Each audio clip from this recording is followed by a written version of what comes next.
welcome back to Cooking for Two 101. I'm Christy, that's John. Big Dog's over there. Hi, Big Dog, you're so cute. Today we are making beef stew. Why? Because it's fall. Who doesn't like beef stew? And the Instant Pot is ready. We're cooking it in the Instant Pot. First, what we're going to do is dredge 1 pound of stew meat. And it just says stew meat at my butcher when you go to buy this. But what you want to look for is the marbling in the meat. It doesn't have to be an expensive cut of meat. I think this cost me $5 maybe, but all of this marbling, all of this fat is what's going to make your stew taste better. Right here I have a plate of flour along with some Johnny's seasoning, a little bit of salt and pepper, and I'm going to toss these little bits of yummy beef around in them to coat them. This is going to do 2 things. Number 1, it's going to make the outside of the beef a little bit crunchy and crusty. It's also going to create a fond on the bottom of this pan. So when we scrape it off, it's going to get into the juices of the stew, which is, I'm telling you, it's the best thing. It's like brownish flavor. No kidding. All right, so I have my Instant Pot on saute. It's hot, as it just told me. I'm going to put in about a tablespoon of olive oil, just to coat the bottom. There we go. And I'm going to sear this meat in batches. I don't want to overload the Instant Pot because then it won't sear. It will just steam, and that's not what we're looking for. We'll steam it later. All right, so I'm going to do this in batches, like I said. When they're about 2-3 minutes in, I'm going to flip them over. Then I'm going to take them out and do the rest. When that's done, we'll move on. Okay, so this is the last batch of coated beef that we are browning in this pan. And don't be tempted to skip this step, and I'll tell you why.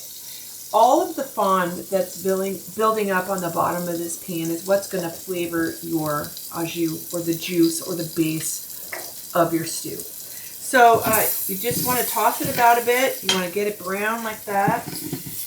Then you want, when it's coated and just a little bit brown on the outside, a little bit crunchy, we're going to take it out. And then, John, I want you to come in here and show them what this is all about. This is flavor. All of this stuff that is stuck to the bottom is what you're looking for. And to get that up, we are going to pour in some beef broth. Now, you could do red wine if you want to. You could do water. Why would you? Because what you want to do is add flavor. So we're going to pour that in. We're going to keep it on saute, and then we're going to scrape up all of these little, can you hear that? These little chunkies. Oh my God. All right, so take a second. We'll be back to finish up in a second. All right, so we have browned all the meat. We have deglazed the pan. We added about 1/4 cup, maybe a little bit more, of beef stock and scraped all the brown yumminess off of the bottom. Next, we are going to add all of the delicious things that you need to make stew. We're going to start with about 1 pound of mushrooms. I like mushrooms. If you don't like mushrooms, don't put them in. I have 2 carrots and 2 celery stalks. Chopped them up kind of big.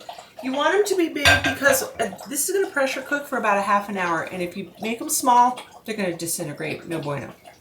I have about, I don't know, maybe 1/2 pound of small potatoes.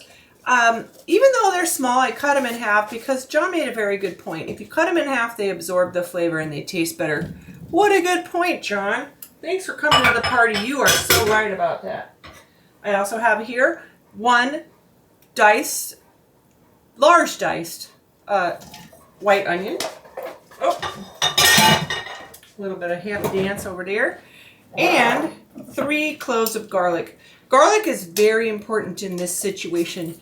That's a lot of meat that we're going to put in there. A little bit over 1 pound. Are we going to have extras? Yes, because why not? Big Dog wants some meat too. I know, Big Dog. But your turn is coming. Hang in there. All right, so we're going to squeeze those in. Yum. Delicious. We're also going to put in all of our browned meat. Give this a little stir. Oh my goodness, that's already looking beautiful. All that goes in there. Yay. And now we're going to season it. I'm going to add some salt. And feel free to a liberal amount, because potatoes suck up salt. All the vegetables suck up salt. We're doing some pepper, and then we're also going to add just a dash of soy, and that's going to flavor the broth. And I'm going to say maybe a tablespoon. I think that should be plenty.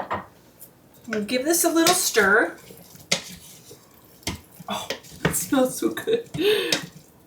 I'm so excited. Look how pretty that is. Are you kidding me? Does that smell good or what? Smells really good. Smells amazing.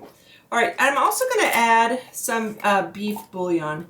And I normally don't do this, but I'm going to give it a shot this time. I'm going to add about maybe 2 teaspoons. I'm going to stir it down in there into the broth that I've already added. It's going to melt away. Yum. Now, a lot of people add tomato sauce, and you can do that if you want, or tomato paste, but I don't want tomatoes in this. I just want big, beefy flavor. I'm also going to add now about another cup of beef broth. The liquid is what makes the pressure cooker work. And if we want to cook this in a short amount of time, we want liquid, because this is a tough cut of meat. So we want it to pressure cook completely in about 30 minutes. So I'm going to put the lid on. Just so much fun for me, but here I go.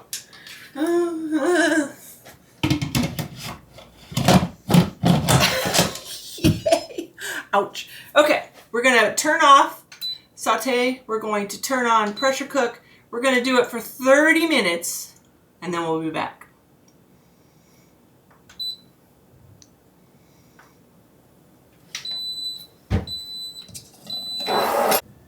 Okay, so it's been 30 minutes.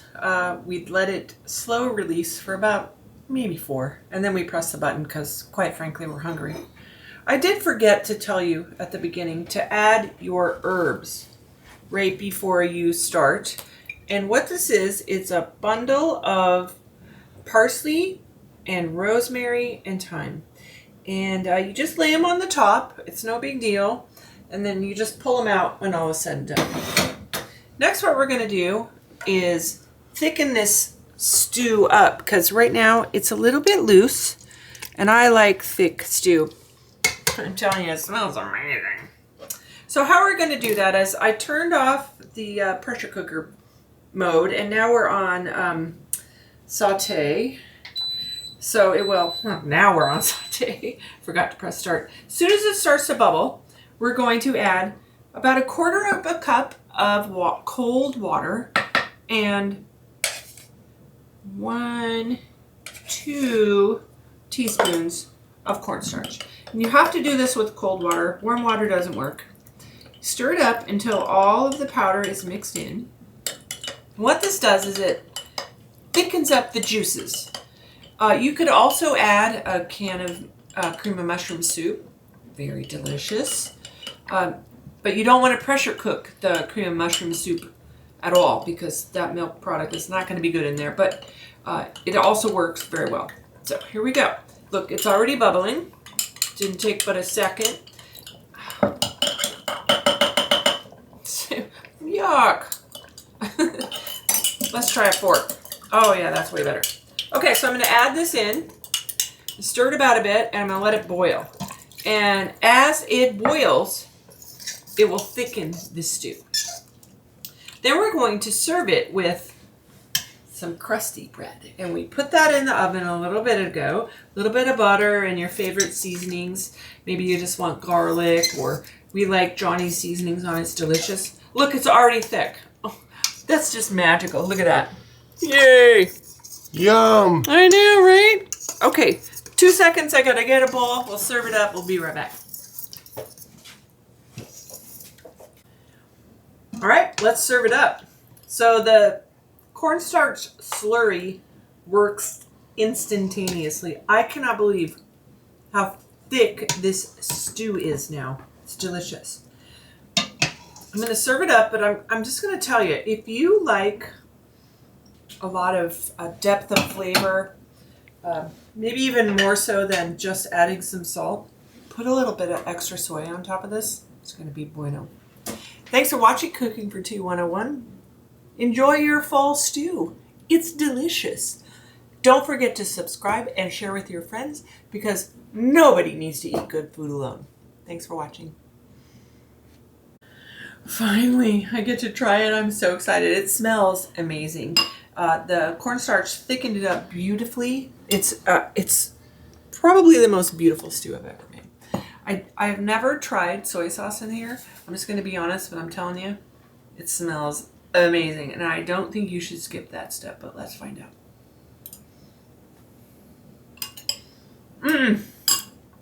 Oh, the depth of flavor is so delicious. Don't skip that step. Add some soy sauce. It's amazing.